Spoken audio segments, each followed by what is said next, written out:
देश की सर्वोच्च अदालत ने बिल्किस बानो केस में अपना फैसला सुना दिया है।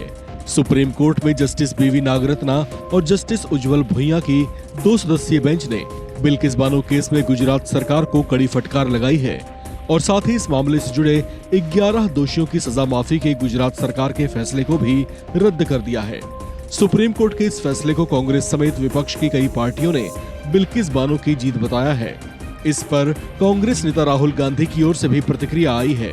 बिल्किस बानो केस में सुप्रीम कोर्ट का फैसला आने के बाद राहुल गांधी ने केंद्र की बीजेपी सरकार के साथ साथ प्रधानमंत्री नरेंद्र मोदी और गृह मंत्री अमित शाह पर भी तंज कसा है।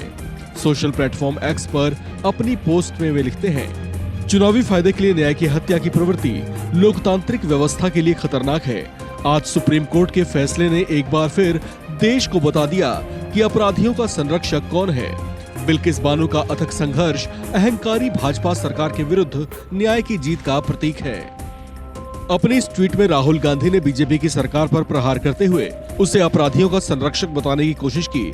साथ ही उन्होंने 2022 में गुजरात सरकार के 11 दोषियों की सजा माफ किए जाने की मंशा पर भी सवाल उठाए और कहा कि बीजेपी चुनावी फायदे के लिए न्याय की हत्या तक कर सकती है। उन्होंने सुप्रीम कोर्ट के फैसले का स्वागत करते हुए उसे न्याय की जीत का प्रतीक बताया है।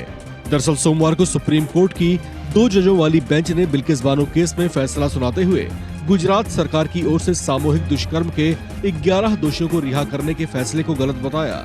सुप्रीम कोर्ट ने कहा कि जिस राज्य में अपराधियों के खिलाफ केस चला और जहां उन्हें सजा सुनाई गई, वही राज्य दोषियों की सजा माफी पर फैसला कर सकता है, कोई अन्य राज्य नहीं।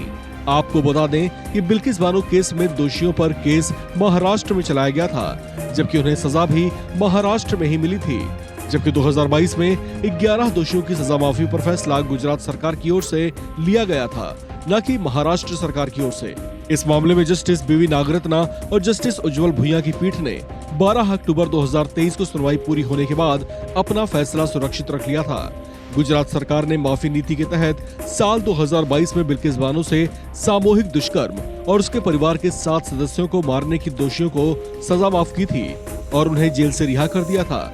हालांकि अब सुप्रीम कोर्ट के फैसले के बाद दोषियों का फिर से जेल जाना तय है। इन दोषियों को सीबीआई स्पेशल कोर्ट ने साल 2008 में उम्र कैद की सजा सुनाई थी, जिस पर बॉम्बे हाई कोर्ट ने भी अपनी मुहर लगाई थी। उसके बाद अपराध की प्रकृति, जेल में व्यवहार और अन्य चीजों को ध्यान में रखते हुए सजा घटाए जाने या रिहाई पर विचार किया जा सकता है। बिल्किस बानो सामूहिक दुष्कर्म के दोषी जेल में 15 साल बिता चुके हैं, जिसके बाद दोषियों ने सजा में रियायत की गुहार लगाई थी, जिस पर गुजरात सरकार ने अपनी माफी नीति के तहत इन 11 दोषियों को जेल से रिहा कर दिया था। लेकिन अब सुप्रीम कोर्ट ने नियमों का हवाला देते हुए उसके रिहाई वाले फैसले को पलट दिया है। इस खबर में फिलहाल इतना ही। बाकी अपडेट्स के लिए आप बने रहिए वन इंडिया हिंदी के साथ।